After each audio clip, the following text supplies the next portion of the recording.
Hi, and welcome to my week 6 in review for ECE 410.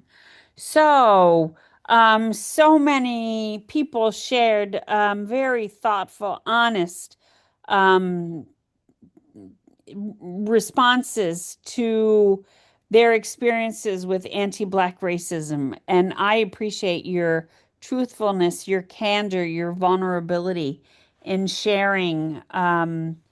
How people were treated and the perceptions people had related to anti-Black racism. I said in many of my responses to people that we are in a position as early childhood educators to mold young minds to stop anti-Black racism from being perpetuated. So we are going to explore what that can look like. I don't have an answer for what that can look like. I ask a lot of questions that I don't always have an answer for, but we're going to try to take that dive. Um, and then I want to talk a little bit about the scenarios. So 16 people reviewed Amanda. Almost every single person reviewed Amanda. 6 people looked at Kin. 4 people looked at Nicole. She had the fewest number of people looking at her. 7 people looked at Ahmed, and 6 people reviewed Shakira. So people really talked about the interplay between culture and families and early childhood special ed. Families could be concerned about labels. They're not familiar with the early childhood special ed system in the United States. There might not be an early childhood special ed system or a special ed system in their country or culture of origin. People talked about the importance of having a relationship with families. Remember, that relationship doesn't start when you want to have a meeting about a developmental concern about a child. That relationship starts the first time you meet the family. And so you have to build that relationship, nurture that relationship, support that relationship throughout your time working with that family, to be able to have productive conversations about concerns or issues that arise. People talked about meeting families where they were on their journey, either related to culture, related to special ed, understanding their child's development. Different cultures have different understandings of um, uh, children's development, offering support to families, recognizing that there is a process for families to accept support and accept special education services. And remember, a family has the right to say yes or no.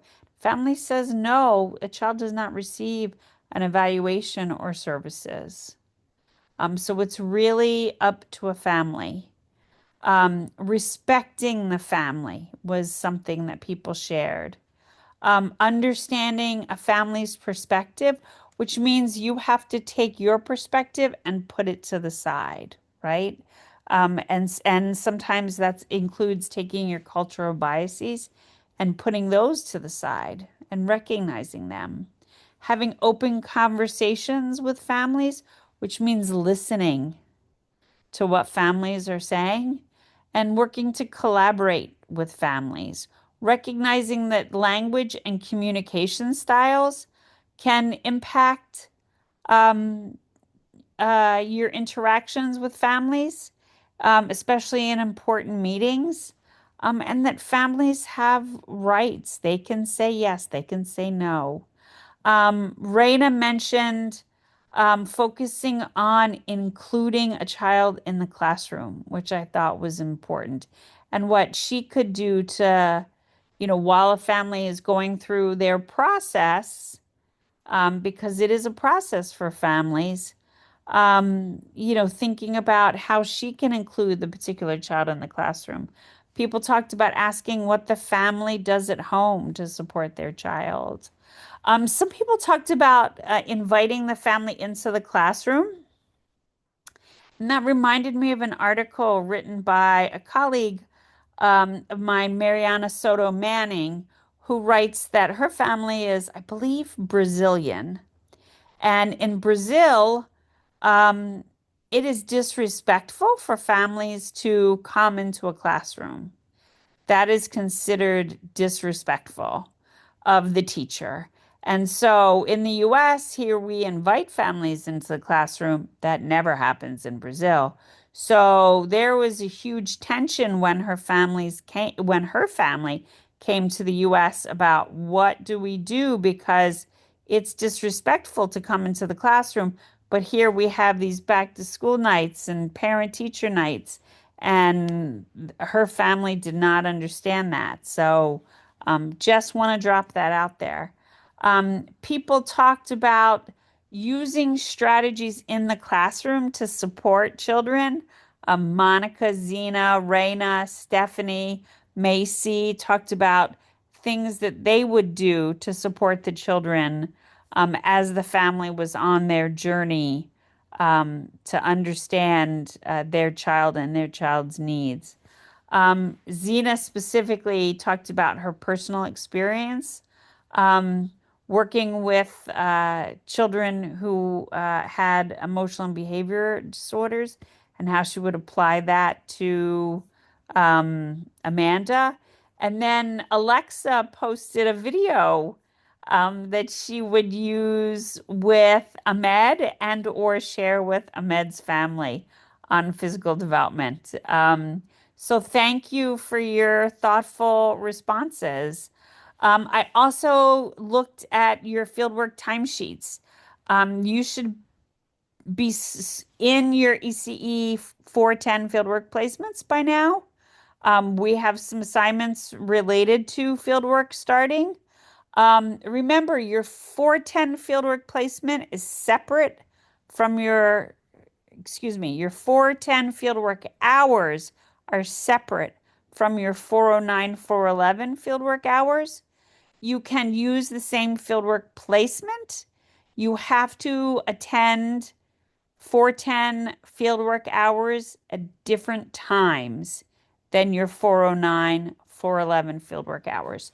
So if your 409, 411 fieldwork hours are 8:30 to 12, then you can ask your cooperating teacher and the program administrator, can I stay from 12 to 1 or 12 to 1:30 for ECE 410? They have to be separate hours and they have to be indicated on your ECE 410 fieldwork timesheet. Where can you find the ECE 410 fieldwork timesheet? I will show you very quickly. I'm going to share my screen. Okay, so here we are. We go to content.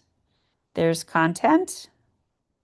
Okay, and it says course info. And when you click on course info, there's fieldwork. And when you click on fieldwork, first of all, there's a video. It's me talking all about fieldwork. But it says ECE 410 fieldwork timesheet. You should have it signed every time you go to your 410 placement.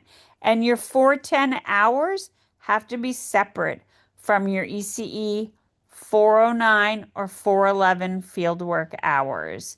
So if your fieldwork for 409 or 411 is Monday and Wednesday from 9 to 12:30, then your 410 hours have to be on an entirely different day or after your 410 hours, excuse me, your 409, 411 hours finish.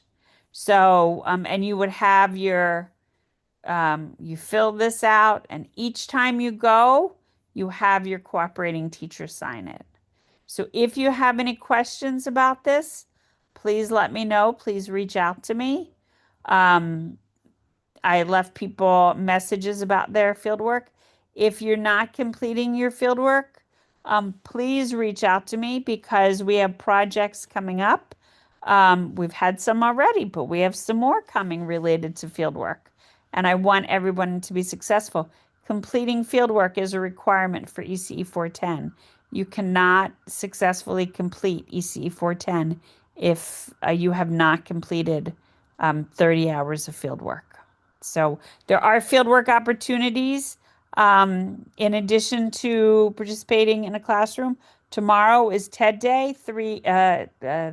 March 14th is TED Day. Please look on Brightspace for information on how to register. It's on Zoom, so you can participate virtually. And then 324 is the Teacher Ed Career Fair. Agencies are coming to BMCC to hire people. So if you are looking for a job, please come 324 to Richard Harris Terrace between 12 and 2. We have all types of programs that are looking to hire you. So I hope I'll see you 324 and I will sign your fieldwork timesheet. I hope you have a great rest of the day. Be well.